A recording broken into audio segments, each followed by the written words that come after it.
That record held now that the camera completely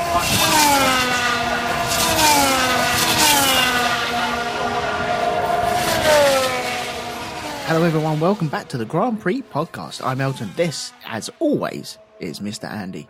Yes, always Andy, no one else. It'll always be me. Always Andy. That's it. That's right. Just so we're clear. And it appears we're doing the 24 Hour of Le Mans 2018.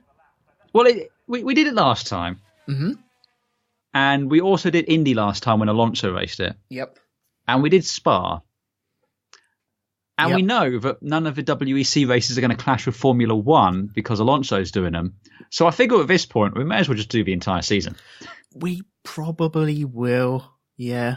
It does have the added advantage that I've really enjoyed every race I've watched of this so far. Mm-hmm. Yeah. Which has been fantastic. Now, we're coming from, I suppose I am coming from a standpoint of I'm a F1 fanboy, and I have watched the Le Mans in previous years, and just as much, but never all the other races around it. Never caught them, never been able to find them. And so, yeah, I suppose, yeah, I'm the obligatory F1 fanboy coming along for the ride. Sorry, guys, if you really hate that. But, you know, there you go.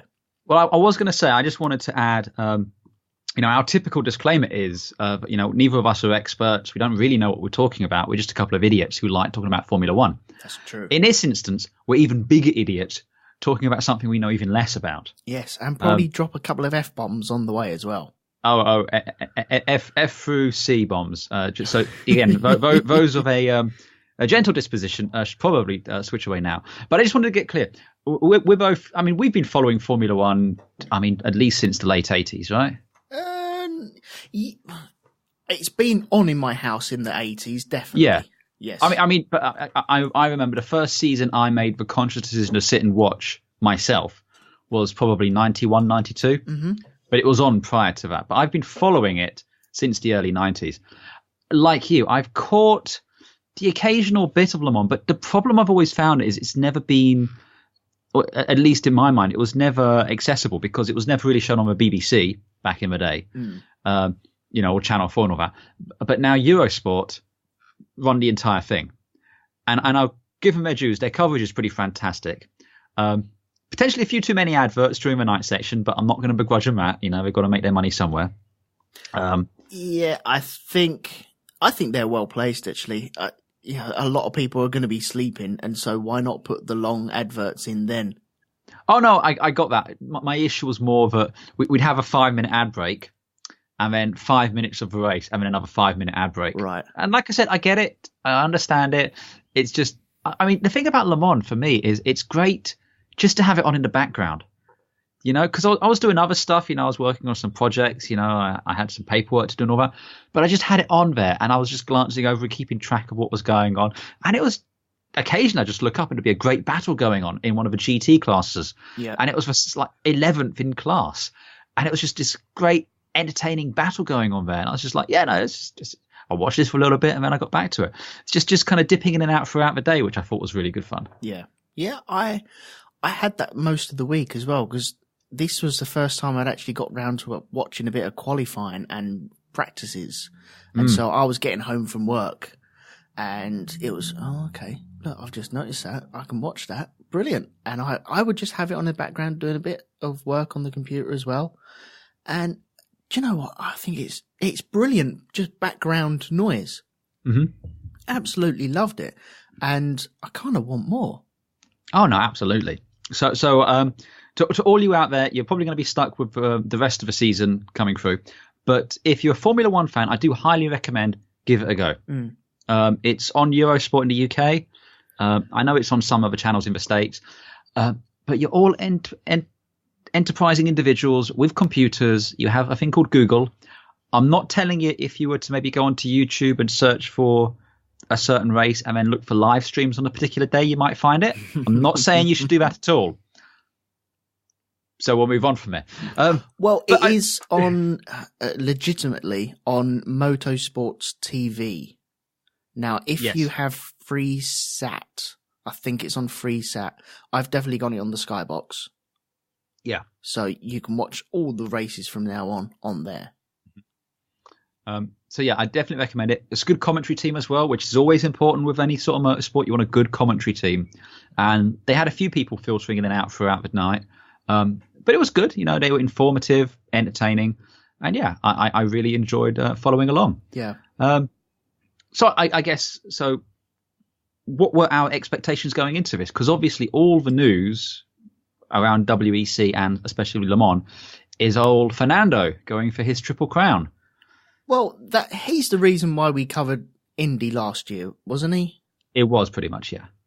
And so that's kind of pricked our ears up to, maybe we should cover this and sit down and watch it, I suppose with a critical eye, but also one eye on the the Alonso factor as well. It was our way of justifying it to ourselves why we should cover it.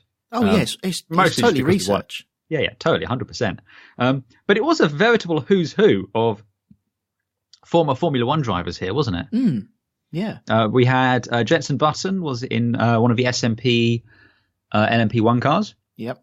We had Pastor Maldonado was racing, I think, in one of the GT or LMP2, was it? He was in the Dragon Speed LMP2. Yes, Dragon Speed. We had Juan Pablo Montoya was in the United Autosports LMP2. Right. We had Sebastian Buemi was in the LMP1 with Alonso. Bruno Senna was in the Rebellion LMP1. John Eric Verne was there in the LMP2. Yeah. Andrea Lotta, who we're talking about very, very soon anyway. Oh, yes, definitely. He was he was a teammate to Bruno Senna as well. I think he only did one race in Formula One.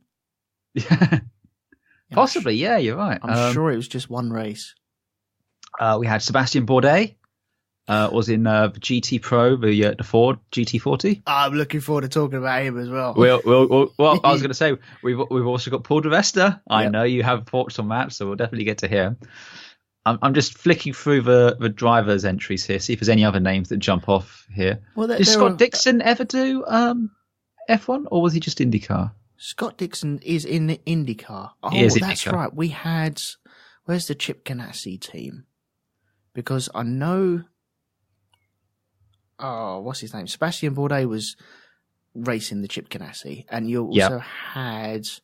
Oh, his name... Tony Kanaan. He was racing in the Chip Ganassi as well.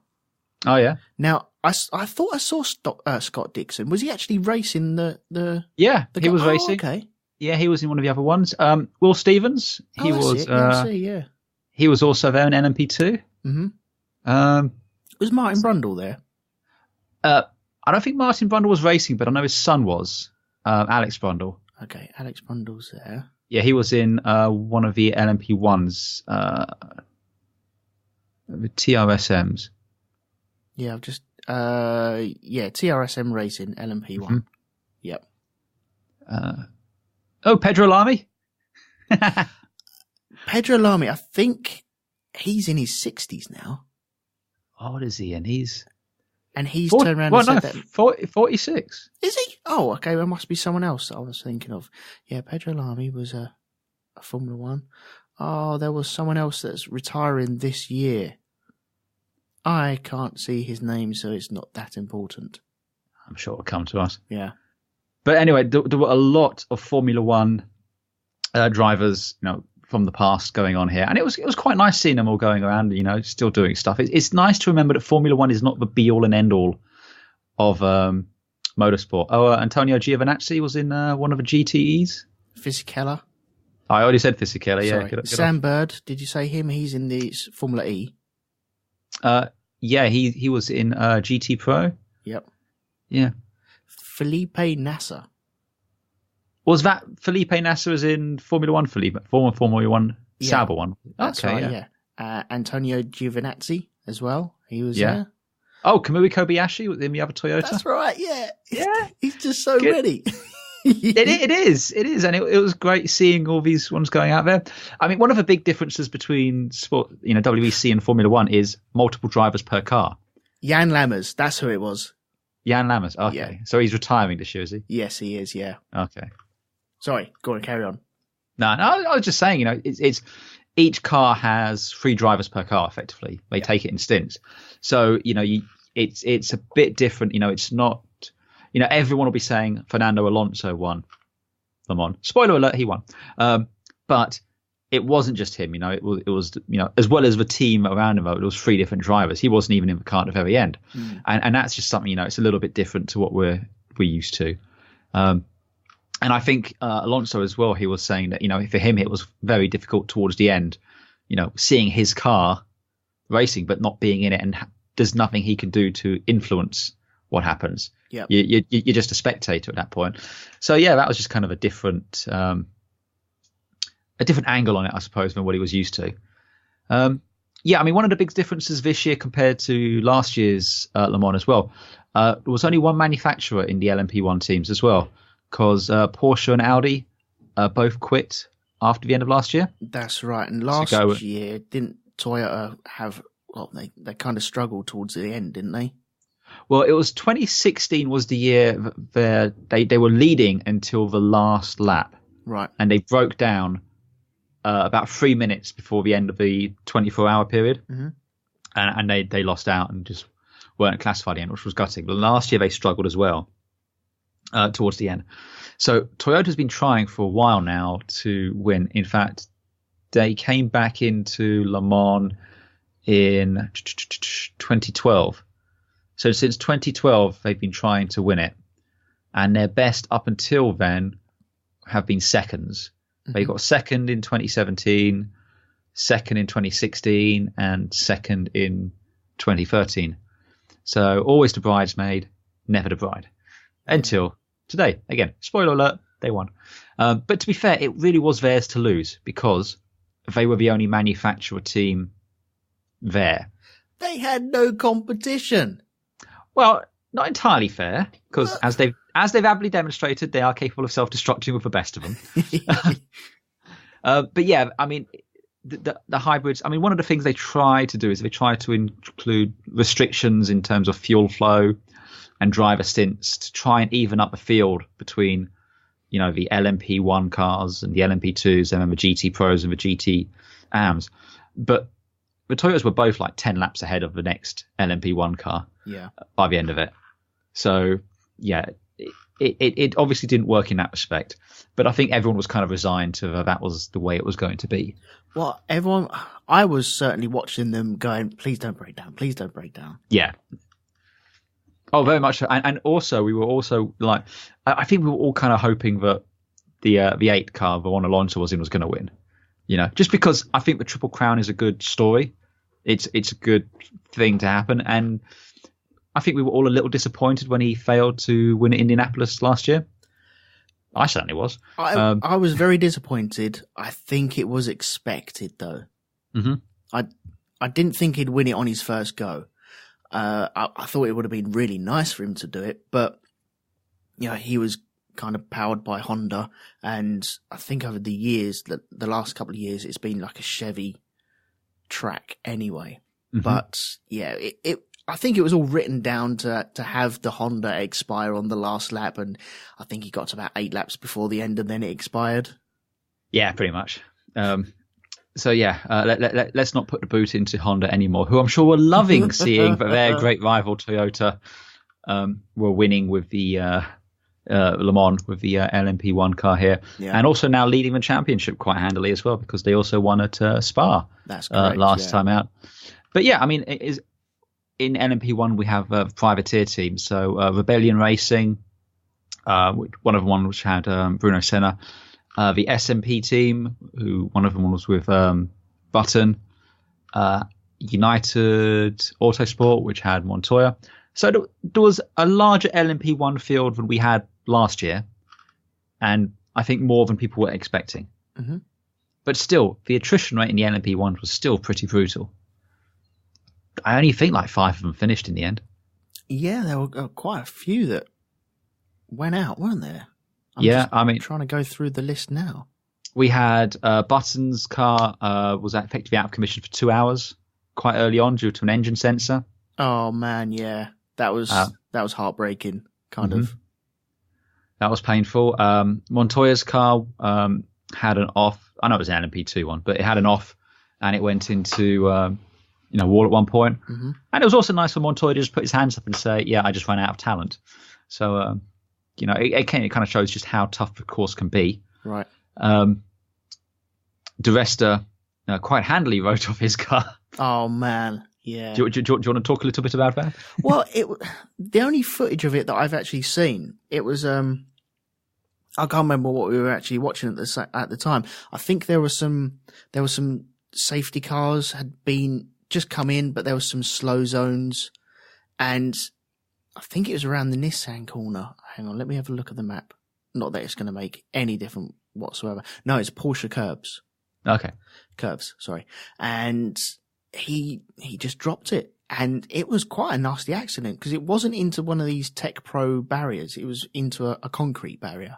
And it was head on, and he just wiped out the front of that car, and you could see the left front wheel just bouncing around on the tether or one of the struts that it still had left. But yeah, that was a nasty hit, and I think he was taken to hospital just as precaution. As far as I'm aware, he's absolutely fine, but that was pretty nasty.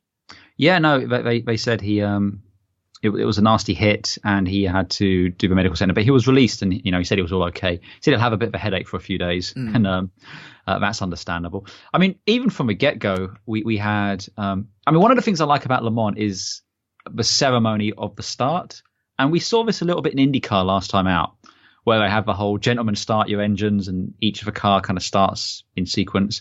Here, the cars are parked up against the pit wall, and then the flag is waved, and they all kind of head off on the parade lap effectively. Yeah.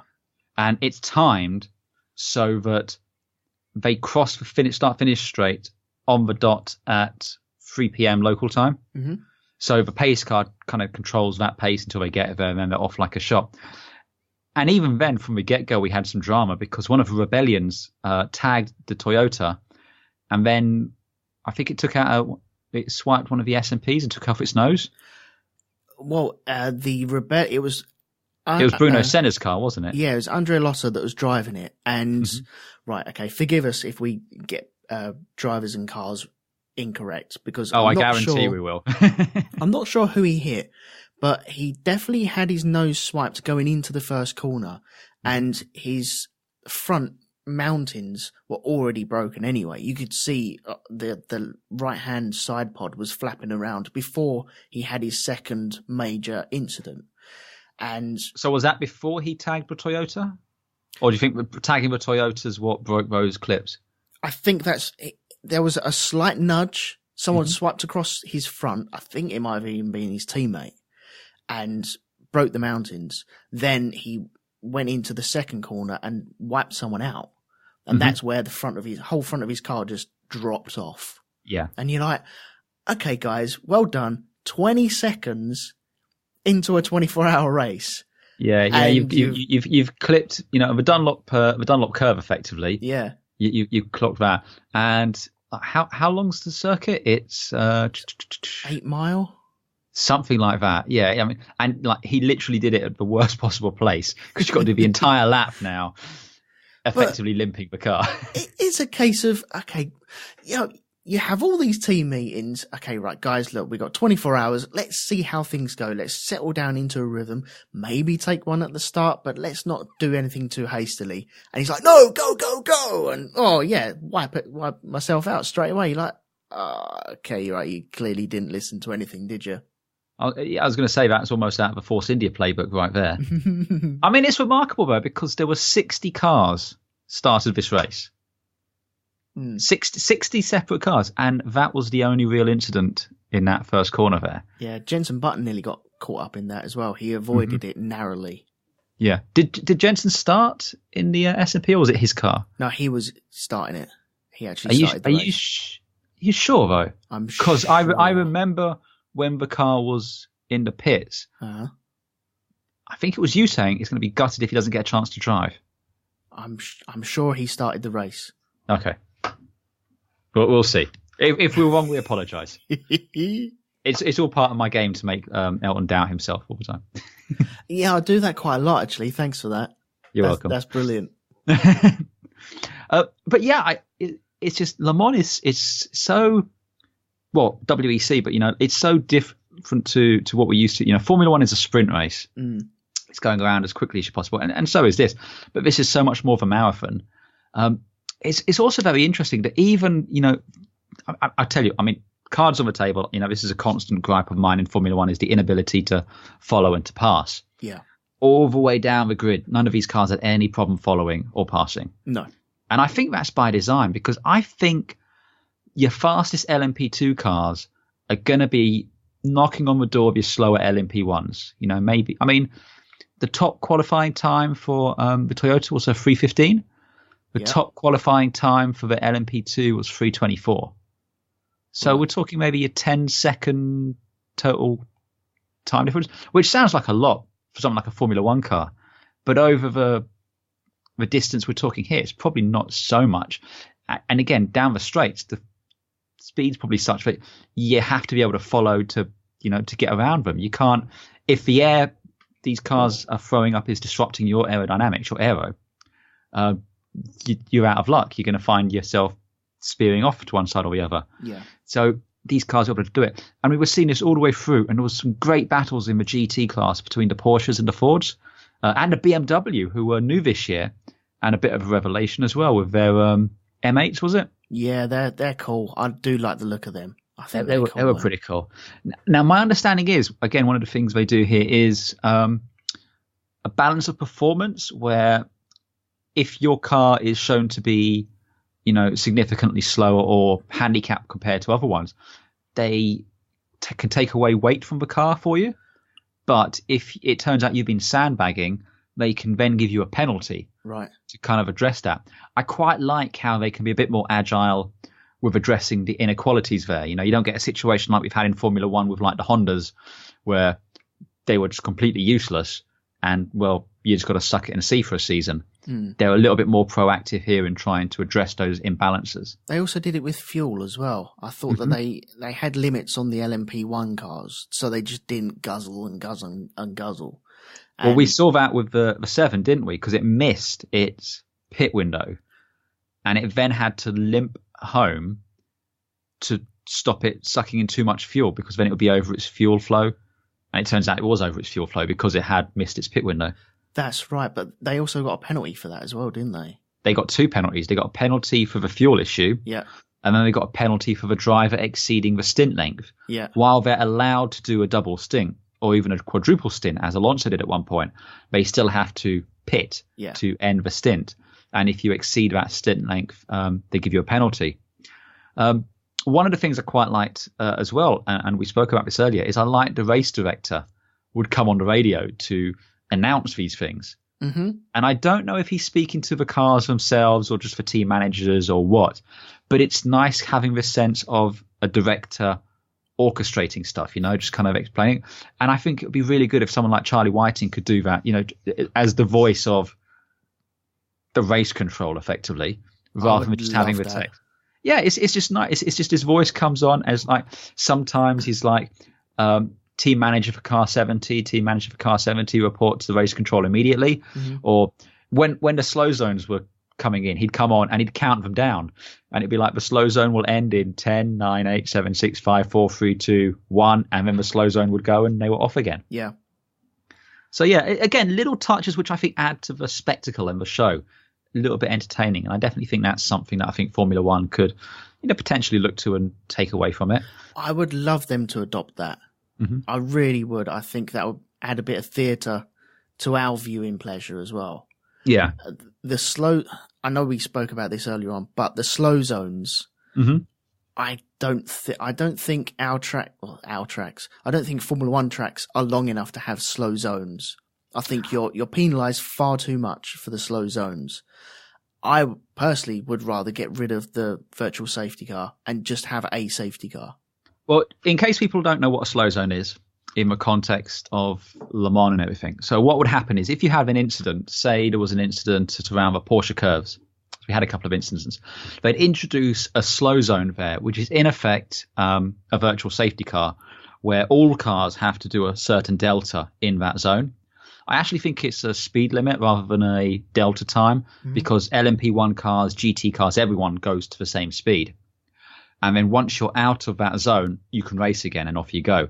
And you're right. It makes a lot of sense here because there's not much sense in, VSCing, a circuit this long when, you could be literally miles and miles away from where the incident is. Yeah. And so they'd have these slow zones to allow marshals to repair the tire barriers or the what do you call those black things with the track things on it? Oh, the smart barrier. Really got the travelator things on them. I've already said it, haven't I? Oh. You have. That's what I'm saying. I can't remember what it was. I can't remember the name of the word. Oh, anyway, whatever those things are, it allows them to recover cars. As an instance happened today, it allows them to re-concrete in drain covers as the needs may be. But yeah, after you're out of a slow zone, you can accelerate. Now, if you're caught speeding in a slow zone, you're given a penalty. The 8 Toyota was given a 60-second penalty for speeding in a slow zone, which I think it was just a bit quick accelerating after a slow zone was announced it was ending. Yeah. More than anything else. Now, neither of us are massive fans of a virtual safety car, which neutralizes the entire race circuit. I hate it. I know you hate it. And I agree with you to an extent. Now, I get what you're saying about slow zones probably wouldn't work on Formula One. I'm very interested to see. I can't remember in Spa if they used them. I'd be interested to see in Silverstone if they do or not, because Silverstone is obviously a race where Formula One takes place at. My argument against the slow zones is these are marathons and not sprints. The Formula Ones are sprints. And so in a Formula One race, you might hit one slow zone. And so that is detrimental to a certain, maybe 4 or 5 cars. And it could be leading cars. It could be mid-pack cars. It could be tail-end cars. We don't know, but it would just happen maybe once, twice if you're unlucky. And it doesn't balance itself up. In a race like this, you've had maybe 20 slow zones. And I think that evens itself out over the 6 hours or the 24 hours. Over 2 hours, I don't think there's enough leeway there. No, that's fair enough. I mean, the virtual safety car was really brought in a reaction to Jules Bianchi's crash. I understand why it's fair. I understand why they used it.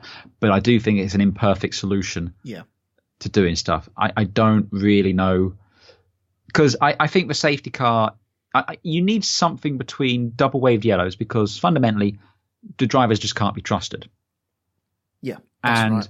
A full-on safety car, which in some instances it can really spice up a race.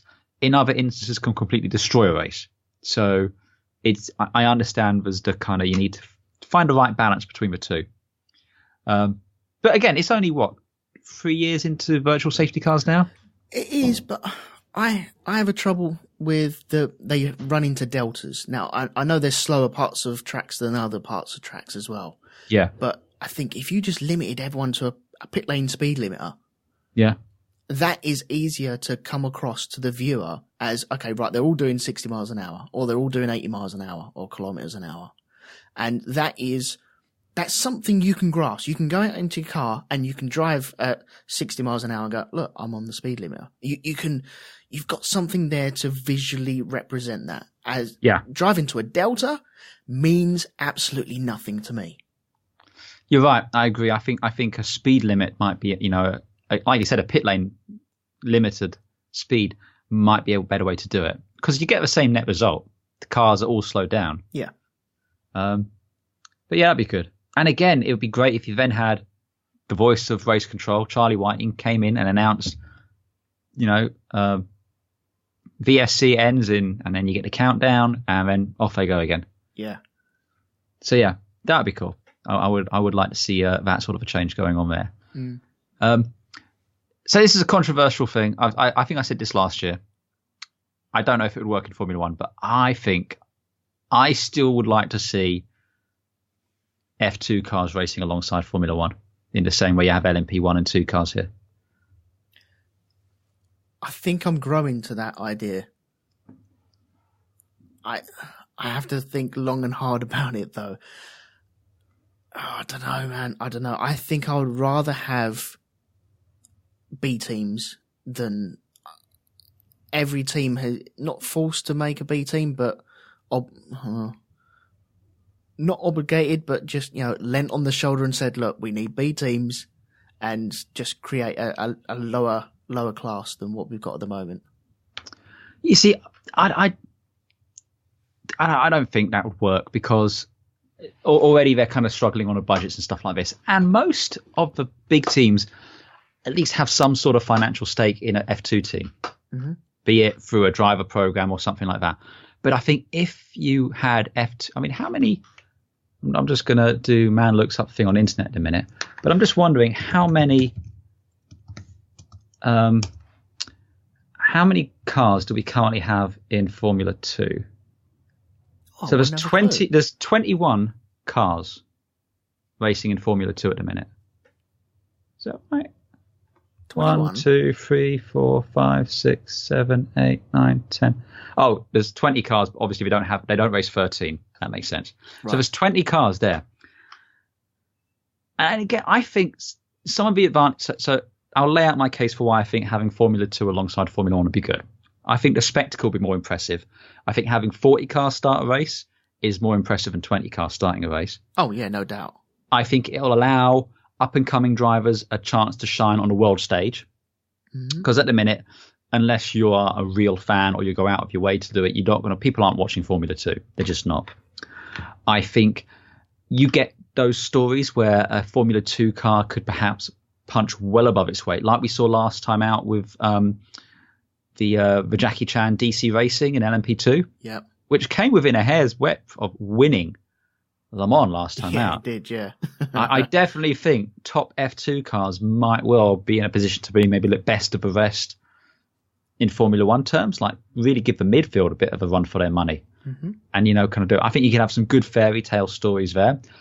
I think it would force car designers to take overtaking into account when they're designing their cars, because that speed differential means nothing if your aero is disrupted by coming up to another car, and it would force them to go to the simpler front wings just to allow them to pass the slower cars which are on the circuit. Yeah. Can I suggest something then? Of course. Okay, maybe the F2 teams jump up, and I'm sure that they have like a standard chassis in F2, don't they?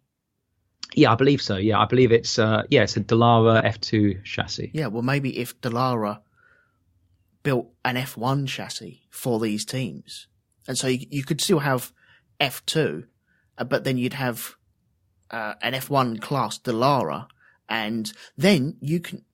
This might work for the Triple Crown as well, because then you could invite other teams like Andretti Racing, like Toyota, to pop along and have a Dallara chassis with whatever engine they want in the back.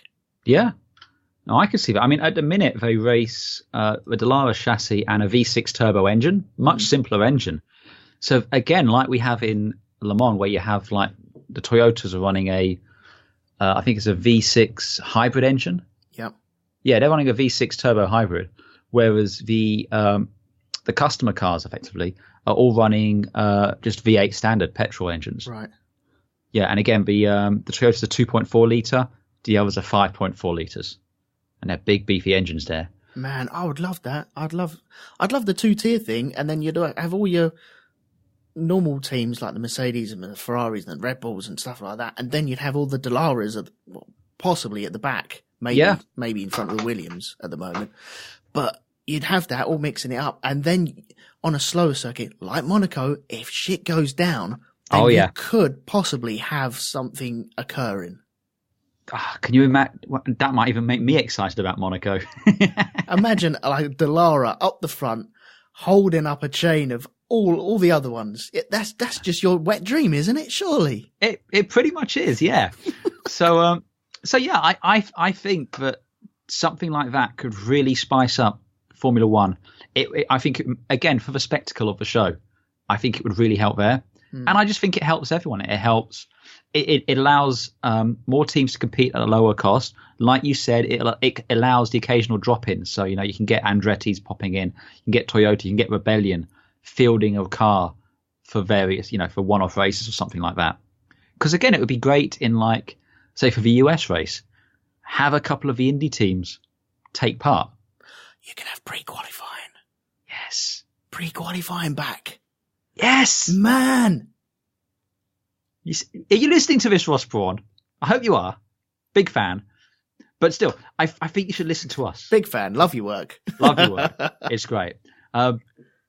So, yeah, I think I would like to see something. I would like to see something like that. I think that's one of the things they could potentially learn from WEC and take it over to Formula One. Something we were speaking about earlier. Yeah, spoiler alert, people. We actually watched the end of Le Mans together. With this Triple Crown, right? Yeah. What is the hardest one to do? Because he's done two of them now. He's done Le Mans and he's done Monaco. Okay. There's still the Indy 500 to go. Now, I think that the Indy 500 is the hardest one to do. Mm-hmm. Because if we assume the driver is in the top equipment in each one. Yep. So at the minute, he'd be in a McLaren, he'd be in a Mercedes for Monaco or a Red Bull or whatever is the best car for that. Here he was in a Toyota, which is the best car for Le Mans. And when he did the Indy 500, he was in the Andretti, which was arguably the best car for that, engines aside. I think that the Indy 500 is the hardest one for the driver to win, not for the team, for the driver to win, because it's so unpredictable. Uh-huh. Because I think, you sometimes 4 or 5 abreast going around some of those corners at stupidly high speed, and it just takes one person to sneeze, and then it's all gone. There's so many safety cars. I think that is. You have a different view, though, don't you? Okay, I agree with the danger factor. I think Indy 500 is the most dangerous by a long shot. Oh yes, and that is the one where you have to have massive stones to go in and even sit in one of them cars, because my God, if you even get that wrong by a millimeter, you are having a plane crash. Oh yes, and there's no doubt about that whatsoever. Ask Sebastian Bourdais before last year's Indy 500, because he annihilated his pelvis. Anyway, I said to you, I think the Monaco is the hardest one to win out of them for a driver in his career, because Indy 500, you can, if you've got the connections, you can just drop in and race for that week or month, and do the race and then disappear, as Alonso has proved last year. The same with Le Mans. You can jump into a team, and I'm sure Alonso wants a bit of spice in his life. He wants to win a couple of races throughout this season. And so, I think he wants to go for the championship, but that's a discussion for after. Possibly, because it's another feather in his cap, isn't it? And it's a chance to chase that champagne, which is all too fleeting in Formula One these days. Yeah, but you're telling me that if Audi or Porsche were around and he waved his hand and said, "Look, I want to join you guys just for one race. Let me do Le Mans. Let me win it, and I'll be gone." They'll be like, "Yeah, okay, come in," and he can jump in, drive that race, win it, and then f off back to wherever he wants to go. Mm-hmm. But with Monaco, you need to be in the team, you need to be in the right team, and you need to do that championship. There is no jumping in, apart from Jenson Button when Alonso goes to Indy 500. But we all know the reasons why that happened. Yes, there's no just, let Bottas sit this one out, because I want this driver in there. That's not going to happen, and the contracts will stipulate that as well. And it's just the hardest one, I think, in a driver's career to actually get nowadays. Yeah. I'm not saying it's the hardest race, though. No, I agree. I think it's the hardest one for you to get into a position to win. Yeah. I think it's the easiest one to win once you're there. I think once you're up the front, then, you know. I think once you've qualified on pole, job done. But go back 2 episodes on this cast and you can hear my extensive thoughts on that, where I systematically destroy Elton's spirit. I was a happy bunny at the start of that episode. I was not a happy bunny at the end. Still sorry about that. Yeah, don't worry, man. Don't worry. It's fine. That's cool. So, yeah, I mean, anything else to talk about the race proper? I mean, there was a couple of moments that stood out for me, again, which highlight why the Le Mans and this championship are so different. I quite like the way that you can bin a car and you can be recovered. And if you can limp back to the pits, there's a chance that they can fix you and get you back out again. Yep. And one of the things that I think you missed because you were out yesterday evening, but one of the SMP cars, I think it was the 17, basically it spun off just after the Porsche curves. I think it was in the Corvette curves around there.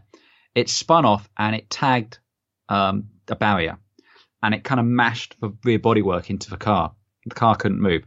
So the guy gets out of the car and they have a little toolkit and he starts trying to take the bodywork off. Mm-hmm. So they pick up his car and they move it behind a barrier so he can do it and they can keep the race going. And then after a while, I'm guessing like 20 minutes, he manages on his own, because the marshals can't help in any of this, to remove all of the rear bodywork off of the car. Gets back in and he's literally one corner away from the pits. He's one corner away from the pit lane. He gets into the car, starts it up and he starts going forward. He goes maybe 100, 200 yards and all of a sudden smoke starts pouring out the top of the engine like a steam train chimney. Yeah. And you can just see all the electrics in the car. You could see the flames moving through all the wires as the car the engine just ate itself. And, he had to pull over and stop. And it was just gutting. But it was just that sense of, oh, yes, he can do it. He can get it back.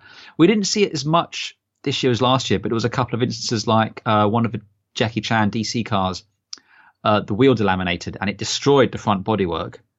And he had to limp pretty much all the way down from Tetra Rouge all the way back to the pit straight. And again, they can recover those cars there. Whereas, Formula One, something like that happens, it's just pull over, stop the car. It's game over. That's right. Because again, like you said, it's a marathon, not a sprint. I mean, again, Jensen's car was stationary for 2 hours.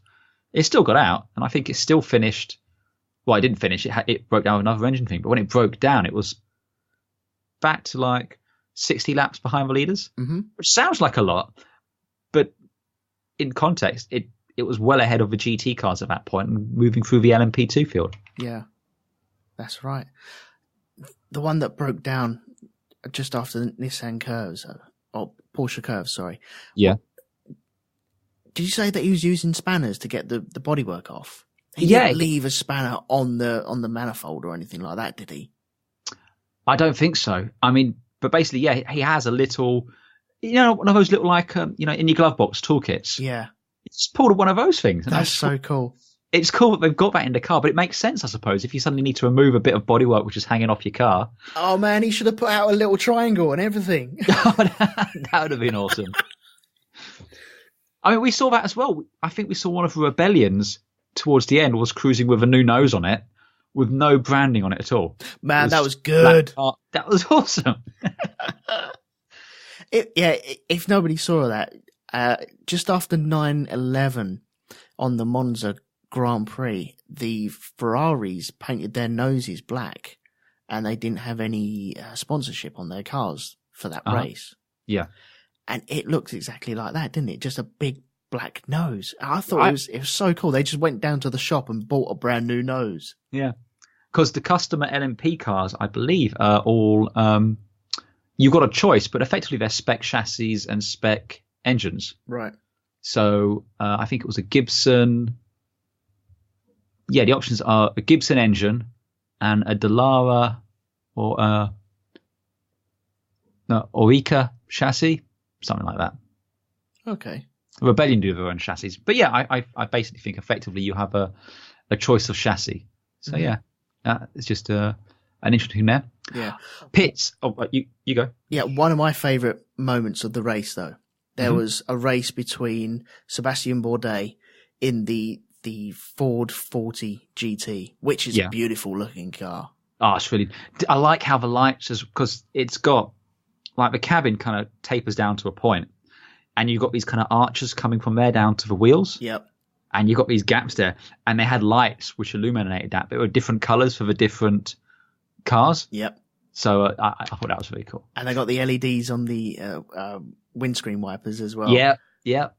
I just want it to rain just for 5 minutes, just to see that thing blaze across. No, that'd be awesome, yeah. Like a lightsaber. That would be so cool, man. Mm-hmm. Anyway, yeah, he was in the Ford GT, and he was having a battle. Pardon, I do not know who he was racing. I forget who he was racing, but it was one of the Porsches, and I think it was one of the Rothmans coloured Porsches. Yes. And it was an immense battle. These guys were so close all the way, maybe 5 laps, I think it was. Mm-hmm. And the battle just wouldn't stop. The GT had it in the corners and the Porsche had it on the straights. And Sébastien Bourdais did get in front maybe 2 or 3 times, but the Porsche just had the legs on him. As soon as he got in front of him, he'd re-overtake him as well. So the Ford could follow in the slipstream and follow really closely. But as soon as you pop out that slipstream, then you're hit with a massive brick wall of air. And he just didn't have enough grunt to get through. But there was a lot of weaving going on down the straights. And when Bourdais came in for his driver change, he was talking to Jenny Gao, who did a fabulous job this weekend as well. Oh, yeah. No, she was great, yeah. Yeah. Although I will say, whoever's in the bloody mixing desk for Eurosport, sort your life out. Yeah, man. The amount of interviews which were silent because you've got your bloody dimmers down. Ugh. But they've probably been awake for 24 hours and you just fell asleep on the desk. You're like, no, man, don't do that. Alonso's talking and now Buemi's talking and none of it's going through. You're like, oh, you dickheads.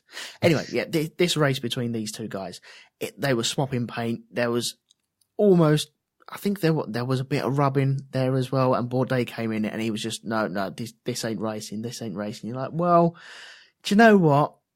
I get what you mean. Is he weaving or is he trying to break the toe? And this sort of car racing, I kind of like it.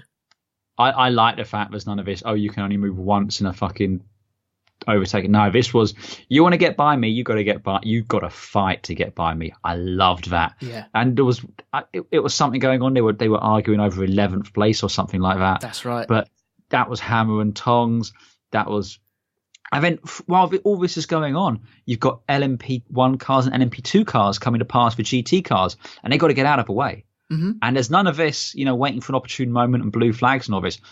The speed differential is such that those cars are coming by, whether you like it or not. Yeah. Although I think Buemi got stuck with a penalty at one point for dangerous overtaking of a GT car. I mean, one of the first cars to go out actually was one of the LMP1 cars who went to pass a GT car and he just got clipped by it. The GT car just carried on like nothing happened. And the LMP1 went spinning off, boom, destroyed.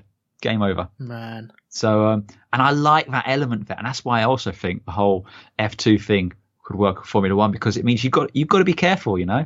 It's not just about them dumping out of the way. You've got to take that into account. It kind of refines that overtaking skill. But that was just great. Yeah. I wanted to talk about the Porsches very briefly, because this was the 70th anniversary of them in, I don't know if it was in WEC or Le Mans or what it was. But they had some special liveries there. And you had one, as we've already mentioned, in the old Rothmans livery. Mm-hmm. And you also had one painted pink like a pig. Yep. And what did you call them both? Well, look, the pink one, I think it had it was painted pink like a pig, but it also had dotted lines. So it was the cuts of meat or something, wasn't it? Cuts of meat. And I thought, whoa, that's a bit rough, but yeah, it's really cool. Someone, it wasn't my joke. It was someone on the commentary turned around and said it was smoky bacon. I loved that, man. that was awesome. They kept making, they were going for a crackling result. Yeah. But yeah, I mean, they actually won the GT Pro one. But I mean, those two cars were, nose to tail for most of it as well. They were really fighting amongst themselves, which was great to watch. I also like their pit box, which had wallpaper vinyl wrap all around it of like a brickwork, and they had like the pictures of the drivers were in like these cheesy frames.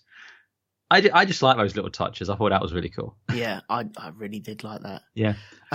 Should we talk about the Toyotas then and what happened to them? Before we do that, I just want to very briefly, to talk about the pit stops just in general. Because I've said this before, I think Formula One pit stops are stupid now. They've plateaued. Yeah. You've gone as fast as you can do. You're never going to do a pit stop faster than 2 seconds. And even if you are, I don't care. I can't appreciate it. Let's make them interesting now. That's what I'm saying. I really like how WEC do it. I believe you're limited to 2 people working on a car at a time.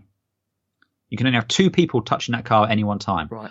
So when it comes into the pit box and it goes up on its hydraulic jacks, basically, the first thing that typically happens is someone fuels it while another guy wipes down the window and clears out the scoops and stuff like that, you know. Then when the fueling is done, 2 people go and they do all of the tyres. And what it is one brings the tyre and then the other one unzips it and then he puts the new tyre on, and then they just go around and do that, get off to one side and they scoot off. Now, the pit stops are a lot longer here. I think a minute is a good stop there, including fueling and all that. But you know what's great? I can see everything that's going on. Yeah. You know, I can see it all. I can take it all in.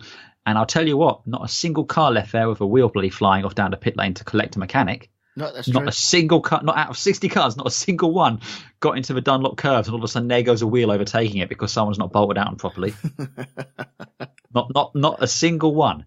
So yeah, I do that. I also quite liked how if they needed to do a setup change, like adjust a wing, they wouldn't adjust it.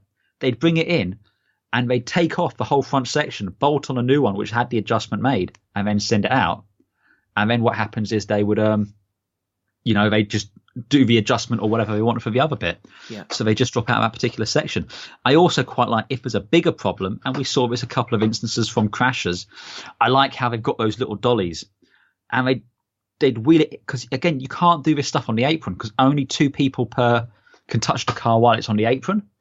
But once you're in the garage, you can do whatever you want.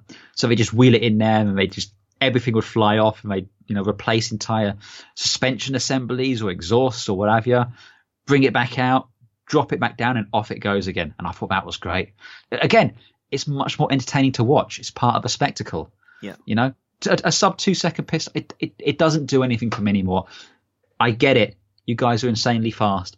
Now let's make it entertaining. Maybe go more the IndyCar route, where I think is it 2 people per corner? No, I think it's one person doing, they'll do one side and then they'll go do the other side. Even so, something like that I think is better. Because again, I don't think many Indy cars go scooting out of the pit lane and tyres hurtling down and hitting mechanics. Yeah, I'm trying to remember now. Honestly, can't remember. It could be 2 people per corner. I think that's what we recommended as well. Yeah. But it might be 1 person per corner as well. I can't remember. It doesn't matter. What Formula One needs is a bit of a kick up the arse, and they need to, listen to this episode and take on board a couple of things that we've said. Yeah. So here's Ross. Just give us a call anytime. We're happy to take it. Our consultancy fees are very reasonable. Yes. Yeah. And we will sell out in an instant. Don't worry about that. Oh, you better believe it. In a New York minute, we will sell out. Yeah. You better believe it. Right. So yes, let's talk about the Toyota team. Okay. Well, the 7 was leading, wasn't it, for a good portion of the first day on the Saturday? It was a bit nip and tuck for most of the Saturday. I think straight off they stacked, because normally they would pit at the same time, but they staggered on the first pit stop. So the 8 came in first and then the 7. I think they were just trying to create a bit of distance between them. But the cynic in me might say this was orchestrated, but I don't believe this was. But the 8 car typically was the quicker car, especially when Alonso was driving. Again, I don't want to give people the impression Alonso just won this because he showed up because they wanted Alonso to win. He was significantly faster when he was driving than the drivers in the 7 car. He didn't have the fastest laps in between his teammates, though. If anything, he had the slowest laps from his little band. Yeah. Because he's with Buemi and Nakajima, is it? Yeah, that's right, yeah. Yeah. Now, all of the penalties the 8 car received, near as I can tell, were Sebastian Buemi's. Yeah, from what I can see. Nakajima got it on pole, didn't he? Nakajima got it on pole, and Alonso really closed down that gap during the night to the 7. He got it down from, I think you were saying it was 3 minutes, nearly a lap, to when he got out of the car, it was down to 45 seconds. So, he really did his bit. Again, I'm sure these cars weren't really pushing it, because the last thing Toyota wanted to do was have a repeat of 2016. Mm-hmm. Because, again, everything to lose in that respect. But still, Alonso, he even did an additional stint because, he said, do you want me to do an extra stint? And they said, yeah, sure, off you go if you want. And when it started raining in qualifying, he went out in changeable conditions just to get that additional bit of experience. Yeah. So Alonso and his attention to detail really paid off here. So fair play to him there. Yeah, but, the commentators were, I'm not saying that the commentators were biased, but they were thinking outside the box, wondering whether or how Toyota can manufacture number 8 winning and number 7 not. And what it came down to was, it was a case of, number 8 was going to win anyway. It's not Toyota fiddling things or anything like that. Mm-hmm. Number 7 hit a run of bad luck.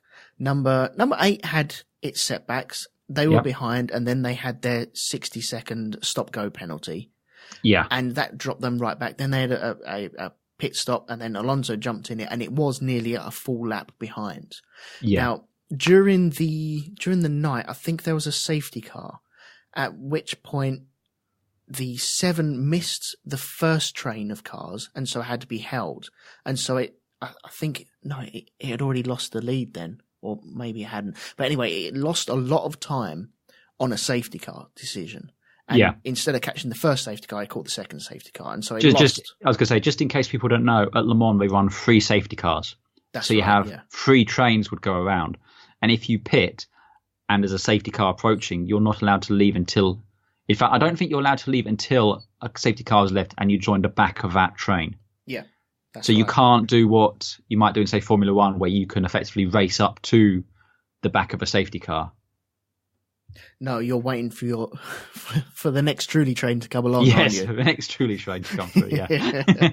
But the 7 lost a lot of time in there as well. Mm-hmm. I think it was Nakajima that actually took the lead from Kobayashi as well. And Kobayashi didn't put up much of a fight. I'm not saying he wasn't trying to fight, but he's probably been told, look, just don't take these cars off. For the love of anything, don't do that. And they didn't. But then the 7 car hit a couple of problems. I know, didn't Lopez have a spin? Lopez had a spin. There was a spin, yeah. I think that was, where was that? That was Dunlop, wasn't it? I don't think it was Dunlop. I think, was it Mulsanne? Oh, it might have been. Yeah, I think it was. It was either Vale and Indianapolis, I think. Right. Yeah, he had that spin, and then they had their own penalties. They had a 60-second stop-go penalty for speeding. But no, it wasn't for speeding. Sorry, it was the fuel irregularity, wasn't it? Mm-hmm.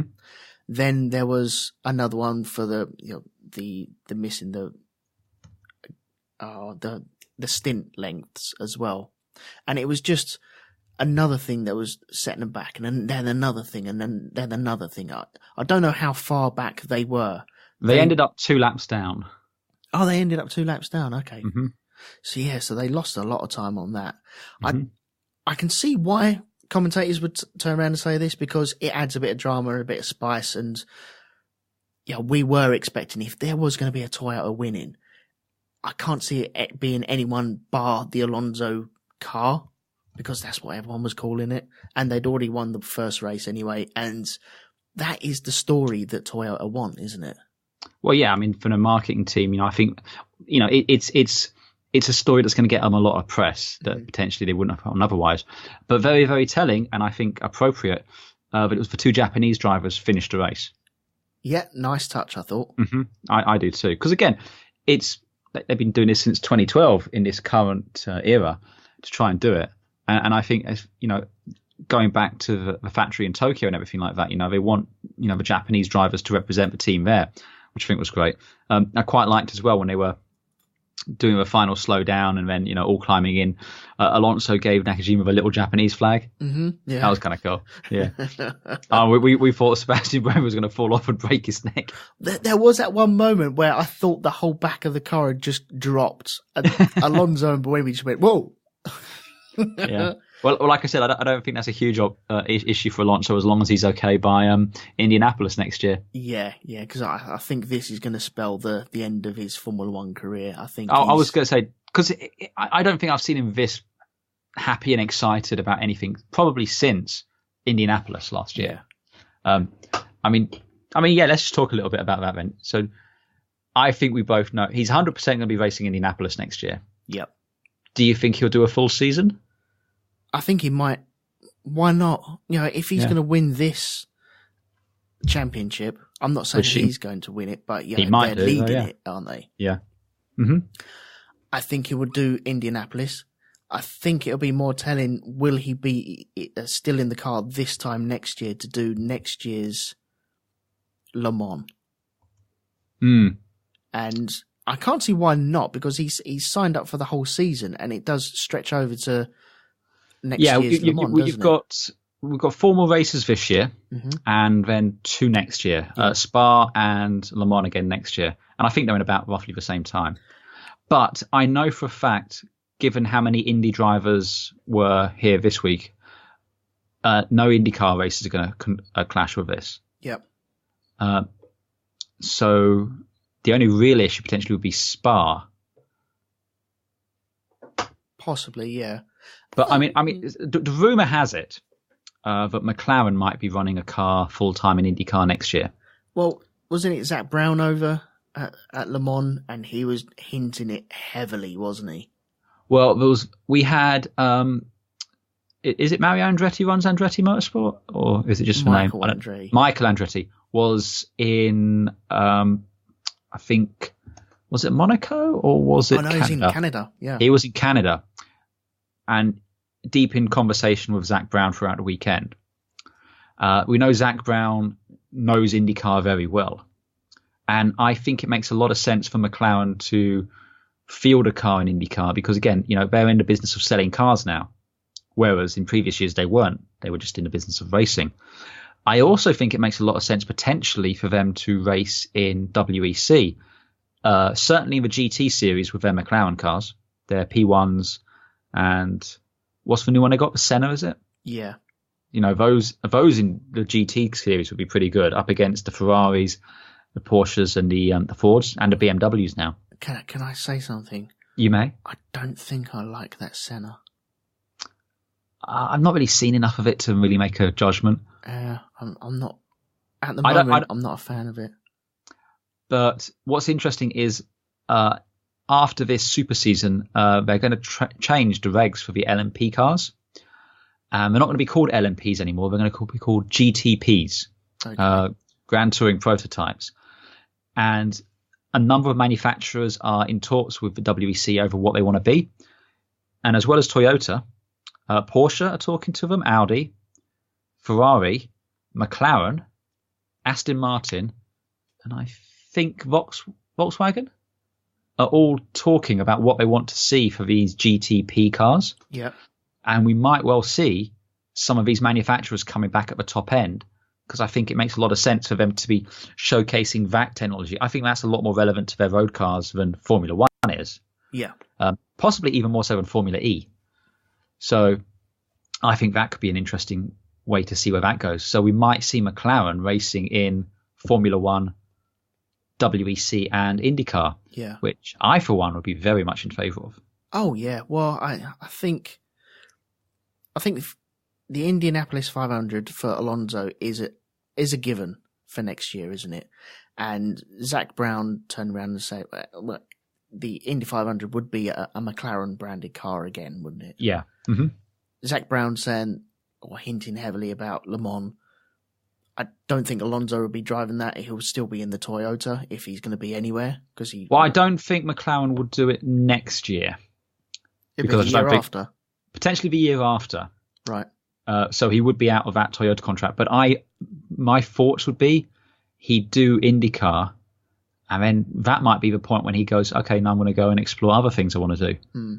Because he loves racing, absolutely. But, again, he is... I mean, I suppose WEC, the ages do tend to skew higher than you do in the single-seater formulas, the open-wheel stuff. Yeah. So we could potentially see him doing that for a bit. But it wouldn't surprise me at all if he decided, be it team management role or something else like that. I think once he's done with Triple Crown, he might say, okay, now I'm good. I'm happy with that. I think he's done with Formula One, though. Yes, I think he's going through the motions there now, isn't he? I think he's Jenson Button in 2016, effectively, isn't he? Once that Renault engine was put in the car, and it was, oh, hang on, no, it's the car and the chassis, not the engine. Then it was a case of, oh, bollocks. But I do think Zak Brown's been very clever in letting Alonso do these things, because I think he's kept him in the McLaren family. Yeah. And so I think, if McLaren do decide to go to IndyCar, Alonso's your driver, you've instantly got star power there. He has to. Yeah. You imagine if Alonso left McLaren, where would they get their next star from?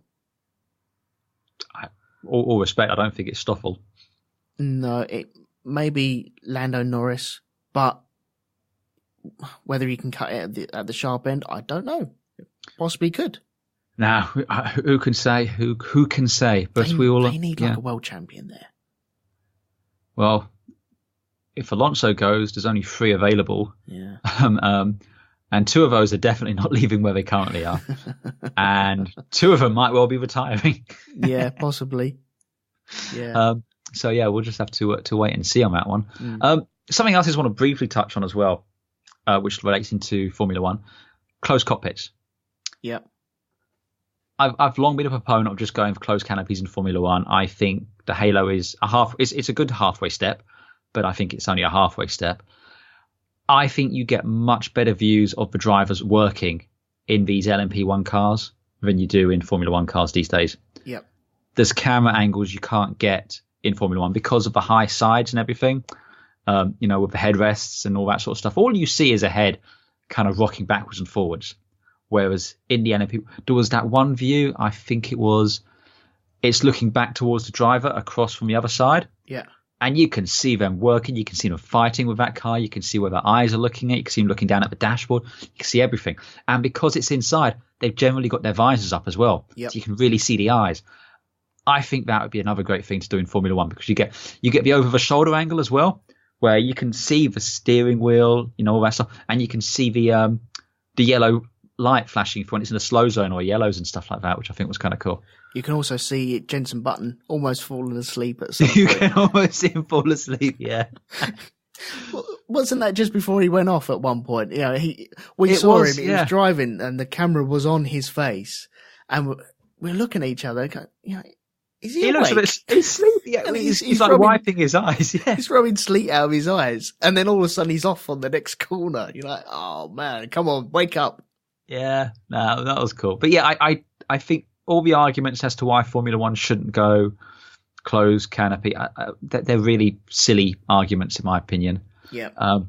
And again, I'll point to the LMP1 cars here and just say, look, there's no reason you can't do it.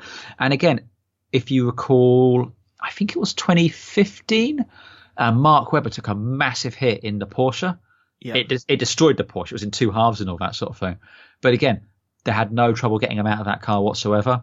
Those doors literally fly off. They were like the pressurized cylinders and stuff like that. So when the mechanics, when the doctors turn up, they got the door off easily, got the driver out no problem. So even easier, I think, than in a Formula One car because more of the driver is accessible. Yeah, you can get to the side of the body, can't you? Yeah, exactly. So yeah, I would like to see Formula One go closed canopy. I think the cars would look better too. Yeah. I mean, that more than anything else. They would certainly improve the aerodynamics because all of the future Formula One concepts where, Adrian Newey go nuts and design whatever the hell he wants, he always closes the canopy. He always covers the wheels and he basically designs an LMP1 car when you let him do his own. Oh my God, Adrian Newey should design an LMP1 car. Yeah. He was there. His son was racing, wasn't he? Yeah, I think he was.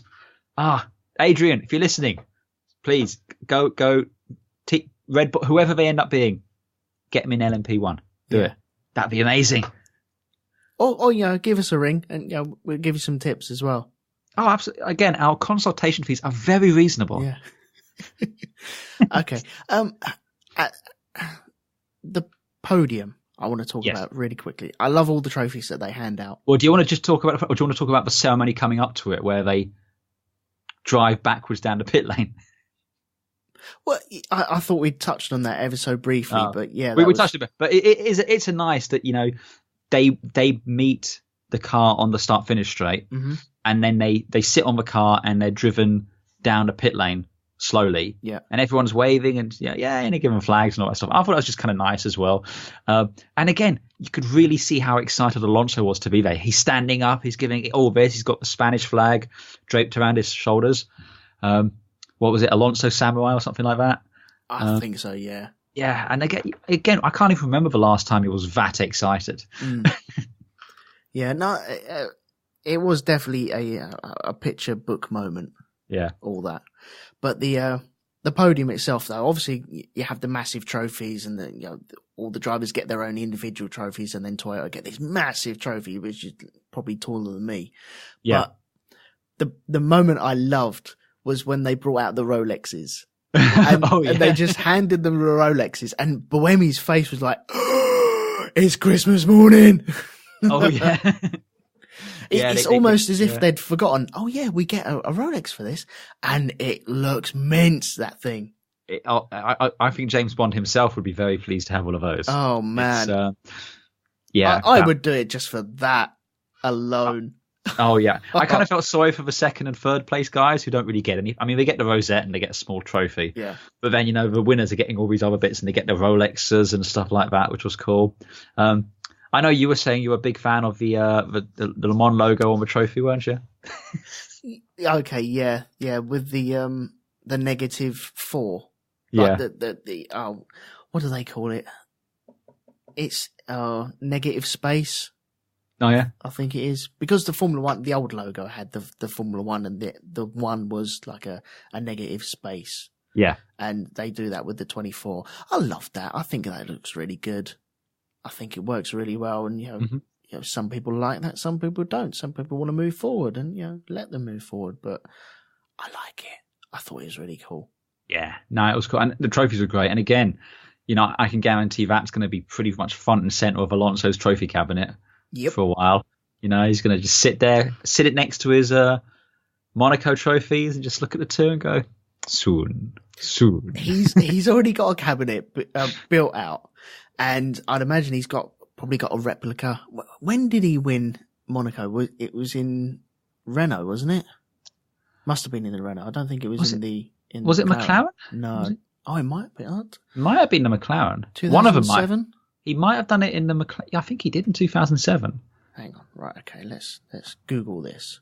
Man looks up thing on internet. Yep. 2007.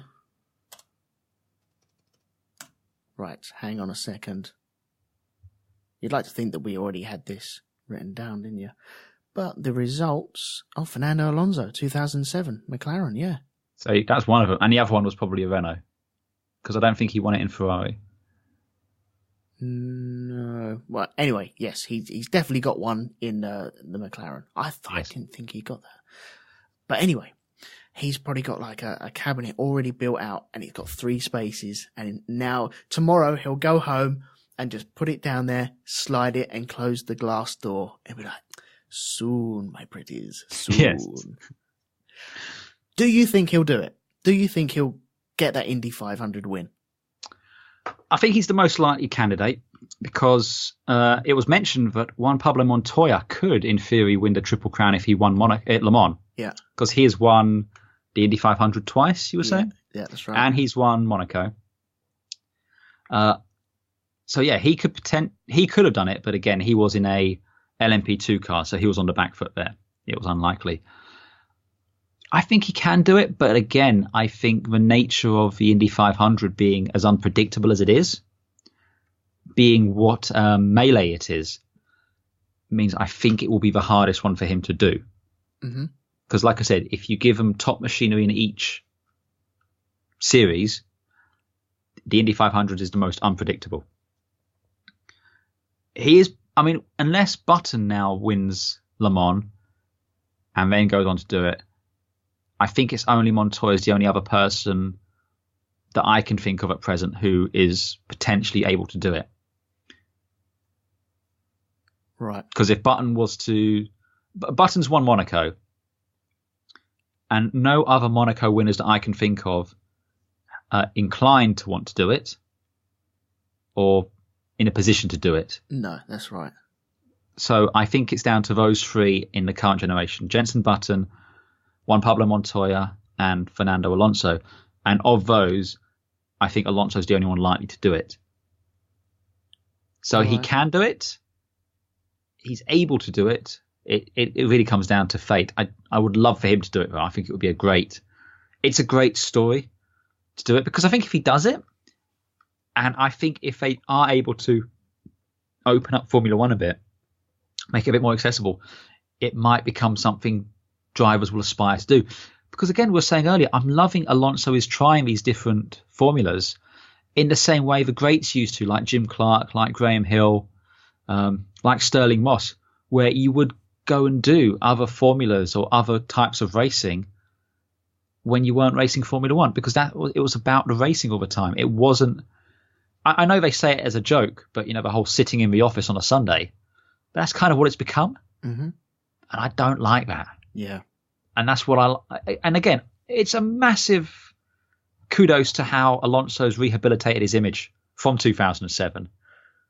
Because if you told me in 2007 I would now be cheering for Alonso to win, I would have called you an idiot and a liar. Yeah, and probably punched you. He was a bit of a knob, wasn't he? He did win it for Renault in 2006 as well. I'm trying to find out if he won it for Ferrari or not, though. Well, yeah, he's only a two-time winner, so it'll only be those two. Oh, okay, cool. But he has done. I think he's learned humility. I really do. I think he's learned what's important for him is the racing, not the accolades and the and all that. I think maybe his time in Ferrari probably forced him to look in the mirror, because I think Ferrari is a lot like what Alonso was. And I think at that point he probably realised, whoa, is this me? Mm-hmm. I don't want to be this. And so, but whatever the reason, I do think he's rehabilitated himself fantastically. And I really want him to win in Indy, because I think it'd be great for motorsport in general. And I think it'd be great for Formula One, because if it encourages more people, more drivers to want to do that, Formula One will have to find a way to open it up a bit more to make it more accessible to other people. Yeah. Which would be cool. Oh, definitely. Cool. So, yeah, I think that's about everything I've got to say. I mean, again, like I said, we know very little about most things. We know even less about Le Mans. All I know is I was massively entertained throughout this. And a lot of that comes down to the fact I could follow what was going on. I could see things in the pit stops. I could, a broken down car wasn't the end of it. Wasn't like that was game over for them necessarily. No, that's right. And there was overtaking. Even if it was LMP1 cars overtaking GT cars, there was a passing. There was overtaking taking place. Yeah. And that was great. So sort it out, Formula One. We still love you, but, yeah. Sort it out. Yeah, sort it out. So, okay, cool. Right, I think we should end it there for now anyway. Yes, I think so too. Okay, right. So, thank you, Andy, for joining me for doing this. That was. Oh, well, thank you for indulging me in doing it. Hey, no worries, man. No worries. I thoroughly enjoyed watching that. It was great, yeah. Yeah. So, is there anything that you'd like to promote to these lovely listeners out there? Because, they are very smart people, because they have downloaded podcasts, and then they downloaded our podcast, and now they've made it to this position in the podcast as well. So I was going to say, if you've gotten this far, you must have liked what you're listening to. Yeah, so you might as well check out our other stuff as well. I was going to say, it's either that or you're massive masochists. But if you like this, you can find most of the other stuff me and Elton do on RogueTwoMedia.com, where we do From the Earth to the Moon podcast, which is now complete, and you can listen to all of that. The Band of Brothers podcast.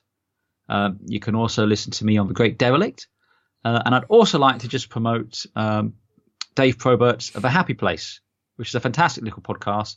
A little ray of sunshine in a world full of negativity. And you can find that at thehappyplace.libsyn.com. So go and give that a listen to as well. Excellent. It's very good.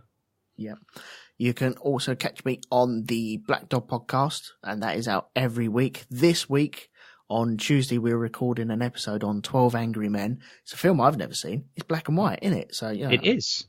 I've never seen it. Why would I watch that? But I'm sure it's excellent. To be fair, the list of films you haven't seen is substantially larger than the list of films you have seen. This is true, but I'm working on it. You are working on it. I am definitely working on it. I'm getting there as well. But, you know, some are not great, some are really good as well. So I'm enjoying my process on learning all these movies as well. And then, you know, then in arguments and discussions, I can take the higher ground and go, I have discussed this and I have theories and knowledge on this. So there we go. Anyway, yeah, pop along to the blackdogpodcast.com for all the details over there. Please go along to iTunes, give this a rate and review, give all the others a rate and review as well, because it does really help us out. It does. And again, Ross Braun, you know, we're available. Email us at boxboxbox@grandprixpodcast.com. Yep. Anyone else wants to send us a message, that's the address to do it to. We're on Twitter at Grand Prix Pod. That's correct. There you go. You see, I do pay attention sometimes. Yeah, sometimes. What's your Twitter? Mine is at Andy3E. Good. And mine is Elton McManus. Yes. And we do also have a Patreon as well. So if you would like to pop along there and chuck us a couple of shekels, chuck us a $1 or something like that, then that will keep the lights on at RogueTwoMedia.com and possibly get us to events as well. So yeah, we'll see how things go in the future. So yeah, if we can't promise anything, but we might try and storm Silverstone just so we can report live from there for Formula One and maybe even WC. So we'll see. We make no promises, but if we can, we totally will. Oh, if we can, then I'm getting a flag made as well. And getting a flagpole and just sticking that in the ground and then tweeting the shit is out of that. Is it going to be a checkered one and you'll drop it like 2 laps before the end of a race? Oh, that's a sore point. No. No. I'm not talking about that. Flashbacks. Yeah, because that is still a certain person's problem. Yeah. And still a certain person's fault. I don't care how many people turn around and say it's not. It still is. As far as I'm concerned, no, I'm not going down that road again. So yeah, please pop along to Patreon. Please pop along to the iTunes and all the other websites. Check out all the other stuff that we have. You know, it's free entertainment. What more can you want? Oh yes. So but we're back next, I think, this weekend. Yep. Or maybe even Monday at some point. We'll figure it out. But for the French Grand Prix, so we're still in France. Yes, that's right. Yeah. So yeah, do you know they've only done the Formula One race at Le Mans once? Have they? Yeah. Oh, okay. What do you How think? long ago was that? I think it was in the 60s. Right. I did see it earlier, but I'm just wondering because the short course is obviously very different to the main course. Yeah. Obvious reasons, because it has to be madness racing that full course in Formula One. I would love it, but they would never do that. They run out of fuel before they get to the end of it. But yeah, I mean. What do you think? Would you like to maybe see Formula One doing some of Le Mans? That'd be kind of interesting. No. No. It's Le Mans is Le Mans, and you come and try and get Formula One to wipe its arse all over that. Then it's just no. They do have a nasty habit of messing up circuits they turn up at. Yeah. So I'd say. No, leave it to the endurance. That is their world. That is their puppy. And, look what Formula One tried to do at Indianapolis. That turned up. It was like, oh, they're going the wrong way. I don't think the motorbike fans have forgiven Formula One for what they did to Donington yet. No, exactly. So yeah. No. Anyways, we should end this. We probably should, yeah. Yes. Yeah. So please join us next time when we're reviewing the French Grand Prix. So until then, thank you very much and goodbye. Ta-ra.